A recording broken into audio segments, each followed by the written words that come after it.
Good morning, everybody. Welcome to the Cozy Homestead. It's Cody and Amy here again for you today. This time we're going to be showing you how to make your own elderberry syrup. Elderberry syrup is also a very good health and immunity booster. We use it almost year-round, and just a daily shot, and just helps keep you healthy and safe, and keeps the baddies away, so to speak. I'll give you a little rundown of some of the things it's good for. It boosts the immune system. It fights and protects against bacterial infections. It fights and protects against viral infections. Reduce the symptoms and duration of a cold or flu. Helps clear sinus infections. Has natural diuretic effects and promotes bowel movements. Anti-inflammatory properties, anti-carcinogenic properties, eases symptoms of allergies, high in antioxidants, high in vitamin A, which makes it great for healthy skin. All right, I use the recipe from the happyhealthymama.com. We'll put that down in the description box below. Now, one thing to mention, we get our elderberries from our local Renaissance Festival every year. We basically walk in and just about buy the poor lady out every year. We will put their shop link in the description box below as well. They sell all sorts of herbs and... All right, so I'm just going to do a single batch. Usually I double it because we're a big family. So we're going to start with 3 cups of water, and we use the filtered water from our ProPurse system. 2 and then 1. And then we do 3/4 of a cup of elderberries. And these are dried elderberries. That's what you want.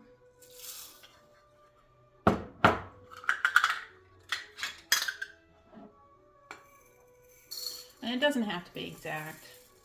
It's not a science.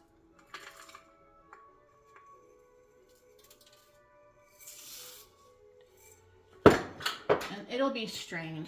There are little twigs and whatnot in here, but you won't be eating those. Okay, and then next, it calls for cinnamon or a cinnamon stick. We put the cinnamon in. It also calls for cloves and ginger, but I don't put that in because my kids don't really care for it too much. So 1 teaspoon cinnamon, because that's what I've got. This will make your house smell real good too while it's cooking. And then give it a little stir. Turn your stove on. We're going to start on high, and then we will turn it down to medium-low and let it simmer. Let's see, how long do we let it simmer? 40 to 45 minutes.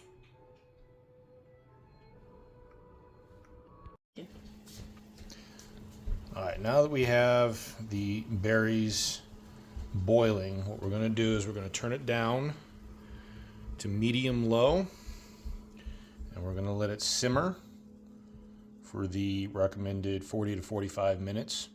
The solution itself, it's a little runny at the moment, but as it simmers and cooks, it will reduce down. It'll make more of a syrup, and then that will also be adding some honey to, which will help thicken that at the end. Helps with the taste too. All right, guys, so just so you can see, when you're simmering your elderberry syrup down, getting the concentrate and getting the syrup state, you can see how much things will evaporate out as you concentrate. You can tell the dried area where the water level was, and we have 10 minutes still to go before this part of the process is complete. All right, guys, it has been 40 minutes, and as you can see, we have reduced by about half of the initial 3 cups of water. You can see it is thickening up. So what we're going to do now is we're going to turn the heat off and we're going to strain the syrup.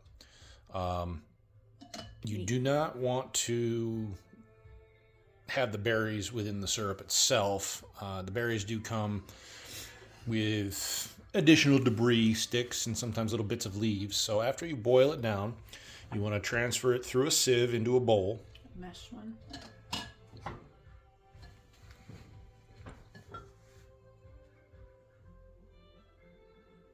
Do it carefully because this is very hot and you don't want to splatter yourself or anybody else.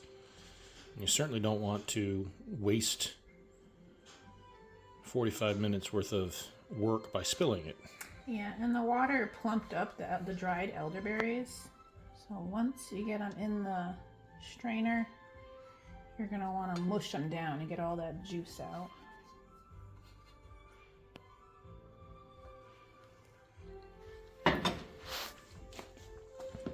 Carefully. Smells really good.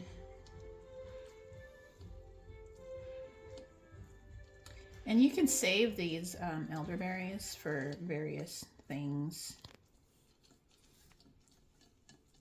They're still good for stuff. You could probably put it in your dog food. You could put it in your compost. It's good for plants.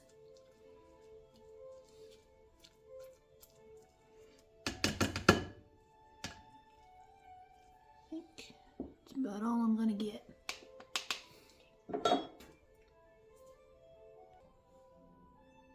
All right, so now we've strained.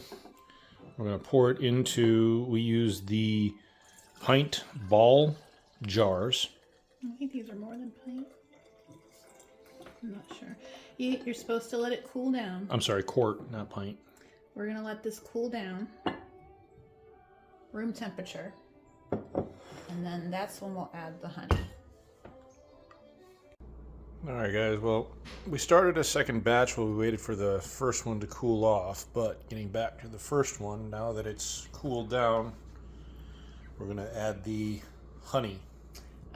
It's best to use honey that's produced locally to your area. I just didn't have any, so I'm using this organic raw honey.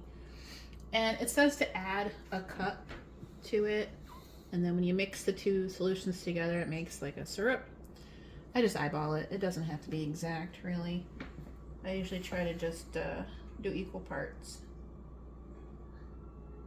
Let's do some more.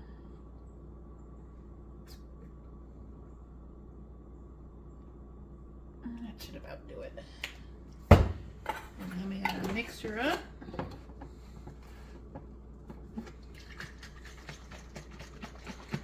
Every time you use it, shake it up too, because it does separate a little bit. And dosage is, for preventative, 1 tablespoon for adults a day. Sorry about that. 1 teaspoon for kids a day. If you are sick or if you feel something coming on, do that dosage 4 times a day as a preventative measure and when you're not feeling well. And this will keep for about 2 months in the refrigerator. Yep, keep it in the fridge. After 2 months, give or take, it will ferment a little bit, and then it becomes an adult Only. preventative. Adult only. It is still good after it ferments. It's just adults only. And that's it. Just as a side note, everybody, if y'all have a canine crew similar to what I got here, 4 little mutts, the elderberry syrup is good for them as well. For small dogs, a teaspoon a day. And for larger breed dogs, kind of like what I have here, a teaspoon a day. Just put it right into their food in the mornings.